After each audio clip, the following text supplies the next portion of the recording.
ఓం గంగణపతయ నమః శ్రీమాత్రే నమః ఐం సరస్వత్యై నమః యా దేవీ సర్వభూతేషు మాతృరూపేణ సంస్థిత నమస్తస్యై నమస్తస్యై నమస్తస్యై నమో నమః. క్లీం కృష్ణాయ గోవిందాయ గోపీజనవల్లభాయ శ్రీకృష్ణ పరబ్రహ్మణే పరంజ్యోతిషే నమో నమః. శ్రీకృష్ణ పరమాత్మనే నమో నమః. ఓం నమో భగవతే మేధా దక్షిణామూర్తే మహ్యం మేధాంభ్యం ప్రయచ్చ స్వః. క్రీం క్రీం మహాకాళికాయ నమో నమః. శ్రీరామ జయ రామ జయ జయ రామ రామాయ నమో నమః. ఓం నమో భగవతే అరుణాచలేశ్వరాయ నమః. ఓం శరవణ భవాయ నమః. యూట్యూబ్ ప్రేక్షకులందరికీ కూడా నమస్కారం అండి. నేను పాలపర్తి గురునాథ శర్మ జ్యోతిషం వాస్తు సిద్ధాంతిని.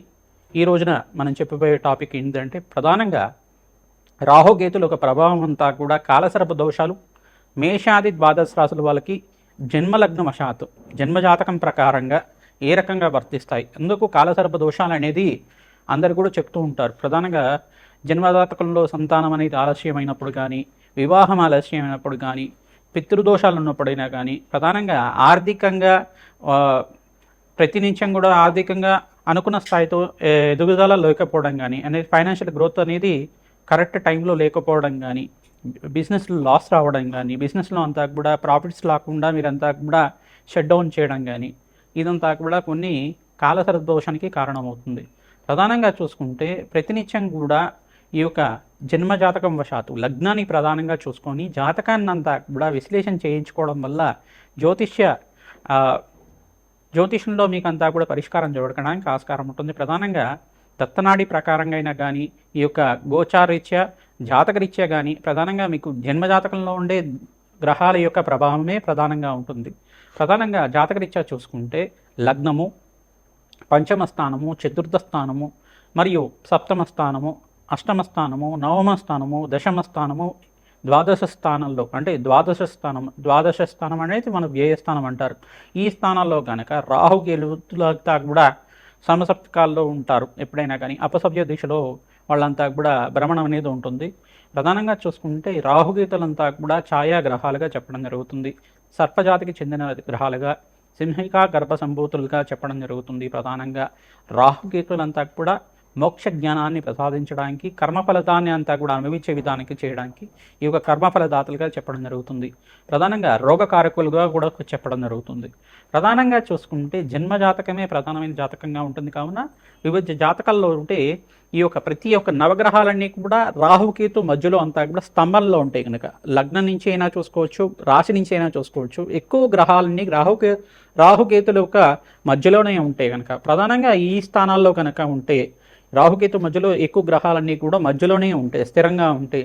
దాన్ని కాలసర్పదోషం అంటారు ప్రథమంగా. అయితే పంచమ స్థానంలో రాహు ఉండి, అంగారకుడు ఉండి, లగ్నవశాత్తుగా ఉండి, మళ్ళీ సమసప్తకాల్లో అంతా కూడా రాహుకేతులు అంతా కూడా స్థిరంగా ఉంటారు. కావున దాన్ని కూడా ఏంటిదంటే కొన్ని రకాలుగా కాలసర్ప దోషాలు అనేది వర్తిస్తాయని చెప్పేసి చెప్పుకోవడం జరుగుతుంది. ఆ జాతకం చూస్తేనే కాకుండా కొన్ని ప్రశ్నలు అనేది యజమాని అడిగి తెలుసుకోవాల్సి ఉంటుంది. అంటే మీ పూర్వీకులు ఎవరైనా కానీ పొరపాటున పూర్వీకుల్లో అందరూ కూడా వ్యవసాయం చేసేవాళ్ళుగా ఉంటారు. వ్యవసాయంలో చేసేటప్పుడు అనుకోకుండా సర్పానికి ఏమైనా హాని చేయడం కానీ, అనుకోకుండా సర్పం ఇంట్లోకి వచ్చిందంటే దాన్ని ఊరు బయట తీసుకెళ్ళి చంపడం అనేది చేస్తూ ఉంటారు. అంటే దోషం అనేది సర్ప దోషం అనేది వర్తిస్తూ ఉంటుంది అక్కడ తెలియకుండా. అంటే ఆపద్ధర్మానికి మన ప్రాణాలను రక్షించుకోవడానికి కొంతమంది ఈ రకంగా చేస్తూ ఉంటారు. అంటే సర్పజాతికి చెందిన అంటే దేవత సర్పాన్ని కనుక హాని చేస్తే దాని దోషం అనేది సర్పశాపం అనేది వర్తిస్తుంది.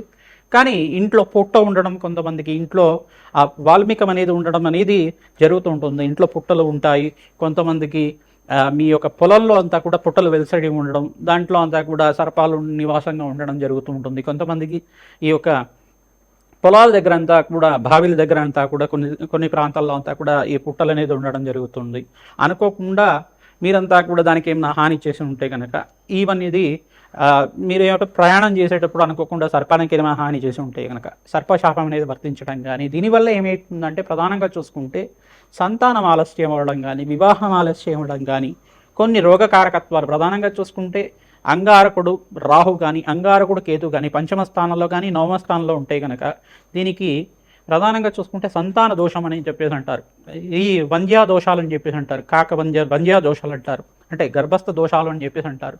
దీని యొక్క దోషాలంతా కూడా దోషాలకి ప్రధానంగా చూసుకుంటే ఈ యొక్క పీసీఓడి ప్రాబ్లమ్స్ కానీ, ఈ యొక్క ప్రధానంగా చూసుకుంటే హార్మోనల్ డిసార్డర్ కానీ, ఈ యొక్క పీసీఓసి ప్రాబ్లమ్స్ కానీ పీసీఓఎస్ ప్రాబ్లమ్స్ కానీ ఇట్లాంటిది అనేది గర్భదోష కారకత్వాలుగా ఉండడం జరుగుతుంది. ఈ యొక్క అంటే స్త్రీలకైతే ఈ రకంగా ఉండొచ్చు. పురుషులకైతే కనుక సంతానం ఎంత ప్రయత్నం చేసినా ఆలస్యం అవుతూ ఉండడం, వాళ్ళకి ఈ యొక్క వివాహం చేసుకునే ఆలోచన లేకుండా ఉండడం, వివాహం అనేది వైరాగ్య భావాలుగా ఎక్కువ ఉండడం, వివాహం అనేది దూరంగా ఉండడం, ఆలస్య వివాహాలు అవుతూ ఉండడం. అంటే 35 దాటిన తర్వాత కానీ కొన్ని నక్షత్రాలకైతే జన్మజాతకం వశాత్తు 30 దాటిన తర్వాత కళ్యాణ యోగం ఉంటుందని చెప్పేసి ముందుగానే రాసి ఉంటుంది కొన్ని నక్షత్ర వాళ్ళకి. అదే కాకుండా జాతకరీత్యా ఉండే గ్రహ దోషము, గ్రహ కారకత్వాలు, సర్పదోషం కావచ్చు, పితృశాపం కావచ్చు, స్త్రీ శాపం కావచ్చు, ఇవన్నీ కూడా కారకత్వాలు అవుతూ ఉంటాయి. దానికంతా కూడా చూసుకుంటే ప్రధానంగా ఇప్పుడు చెప్పుకునేది ఏంటంటే సర్పదోషానికి పరిహారం ఏం చేయాలి, దానికంతా కూడా నివారణ ఏం చేసుకోవాలి అనేది మేషాది ద్వాదశ రాశి వాళ్ళు లగ్న వశాత్తు మీ లగ్నాన్ని కేంద్రంగా తీసుకుంటే మేషరాశి వాళ్ళు అనుకుంటే మేష లగ్నం అని చెప్పేసి చూసుకోండి. లగ్నం తెలిసి ఉంటే కనుక మీ జన్మ లగ్నాన్ని చూసుకోండి. లేదంటే కనుక మీ రాశిని చూసుకొని దాన్ని లగ్నంగా చేసుకొని జన్మజాతకం అంతా కూడా మీ దగ్గర ఉంటే కనుక మీరు జ్యోతిష పండితులతోటి మీ యొక్క గృహ పురోహితుడితోటి అంతా కూడా విశ్లేషణ చేయించుకొని పరిష్కారం చేసుకోవడం వల్ల మంచి ఫలితాలు పొందుతారు. నాగేంద్ర స్వామి ప్రతిష్ఠను ఆచరించాలి. ప్రధానంగా అయినా సర్పాలు ఏంటిదంటే అనంతశేష కాల సర్పదోషము, ప్రధానంగా పద్మకాల సర్పదోషాలు, కర్కోటక కాల సర్పదోషాలు, కులింగ కాల సర్పదోషాలు, కాళేంది కాల సర్పదోషాలు, తర్వాత ధనుంజయ కాల సర్పదోషాలు, దంతరాష్ట్ర కాల సర్పదోషాలు, ఈ యొక్క దోషాలు అనేది ప్రధానంగా చెప్పడం జరుగుతుంది. వాసుకి తక్షక కాల సర్పదోషాలు అని చెప్పేసి చెప్పడం జరుగుతుంది. దీనివల్ల ఏమవుతుందంటే చర్మ సంబంధమైన అనారోగ్య ఇబ్బందులు కానీ, ప్రధానంగా గుప్త సంబంధమైన రోగాలు రావడం కానీ ఇట్లాంటివి జరుగుతూ ఉంటుంది. ప్రధానంగా చూసుకుంటే ఈ యొక్క లంగ్స్ ఇన్ఫెక్షన్ రావడం కానీ, నిమోనియా లాంటిది ఎక్కువ రావడం కానీ, ఉబ్బరం ఎక్కువగా ఉండడం, ఉబ్బసం ఉండడం, ఆయాసం ఉండడం, ఇవన్నీ కూడా కారణమవుతుంది. అంటే చిత్త చాంచల్యం అనేది ఉంటుంది. కొంతమందికి ఏంటంటే కొంచెం డిసార్డర్లుగా ఉంటారు, మైండ్ ఎదుర్కోపోవడం కానీ డిసార్డర్ అనేది ఉంటుందన్నమాట. మెంటలీ డిసార్డర్లుగా ఉంటారు. ఇట్లాంటి కారకత్వాలను రాహుకేతు ప్రభావం వల్ల ఉంటుంది. ప్రధానంగా చూసుకుంటే ప్రధానంగా ఈ యొక్క రోగ కారకత్వాల నుంచి బయటపడడానికైనా కానీ జాతకరీత్యా యొక్క గ్రహ ప్రభావం ఏ రకంగా ఉంటుంది, రాహుకేతు ప్రభావం అంతా కూడా ఏ రకంగా ఉంటుంది, దాని నుంచి బయటపడడానికి ఏం పరిష్కారం ఆచరించడం వివరంగా చేయడం జరుగుతుంది. ప్రధానంగా కుక్కి పుణ్యక్షేత్రం దగ్గర కుక్షి అంటారు. కర్ణాటక ప్రాంతంలో అంతా కూడా మనకి కుక్కి పుణ్యక్షేత్రం అంతా కూడా వాసుకి పుణ్యక్షేత్రం అంటారు. సుబ్రహ్మణ్య స్వామి యొక్క వెలిసిన్నారు సర్పరూపంలో అక్కడంతా కూడా. అక్కడ సర్ప సంస్కార పూజ అనేది ఆచరిస్తూ ఉంటారు.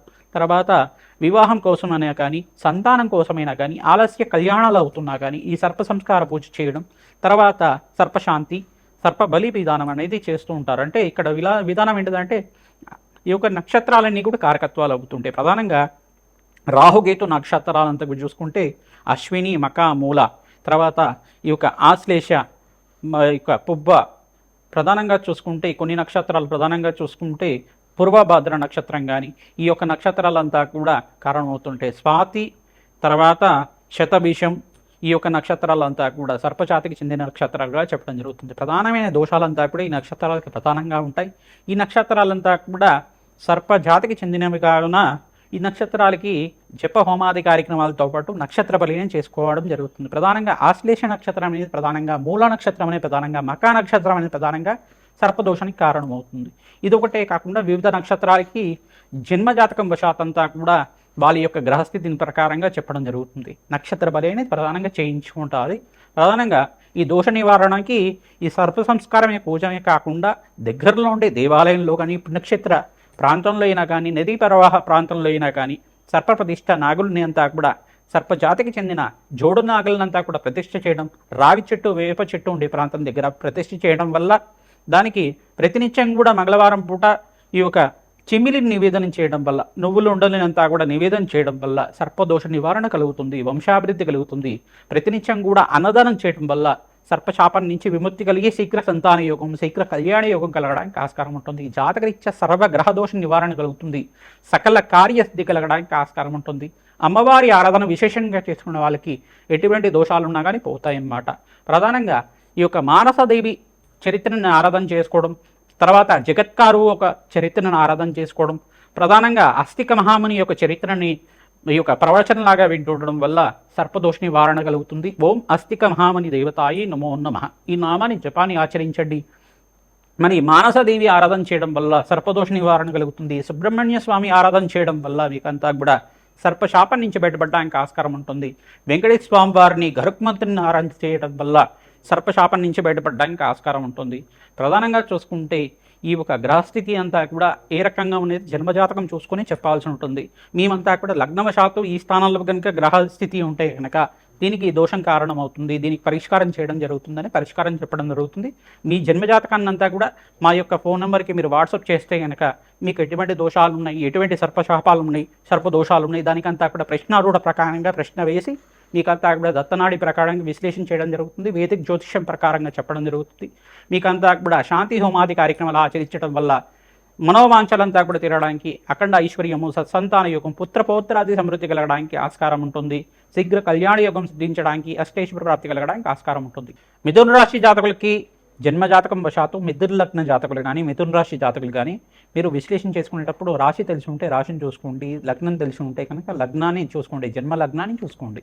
ప్రధానంగా మిథున లగ్న జాతకులకి ఈ యొక్క స్థానాల్లో కనుక రాహుకేతులు ఉండి రాహుకేతు మధ్యలో అంతా కూడా మిగతా 7 గ్రహాలు స్తంభంలో ఉంటాయి కనుక, అంటే స్థిరంగా రాహుకేతు మధ్యలోనే అన్ని గ్రహాలు ఉంటాయి కనుక దాన్ని కాలసర్పదోషంగా వర్తించడం జరుగుతుంది. ప్రథమ దశలో అంతా కూడా పంచమ స్థానంలో కానీ, నవమ స్థానంలో కానీ, ద్వితీయ స్థానంలో కానీ, చతుర్థ స్థానంలో కానీ, అష్టమ స్థానంలో కానీ, ఈ యొక్క సప్తమ స్థానంలో కానీ, ద్వాదశ స్థానంలో కానీ ఈ యొక్క రాహుకేతులంతా కూడా స్థిరంగా ఉండి ఎక్కువ గ్రహాలన్నీ కూడా రాహుకేతు మధ్యలోనే ఉంటే కనుక ప్రధానంగా చూసుకుంటే దీన్ని సర్పశాపంగా చెప్పడం జరుగుతుంది, సర్పదోషంగా చెప్పడం జరుగుతుంది.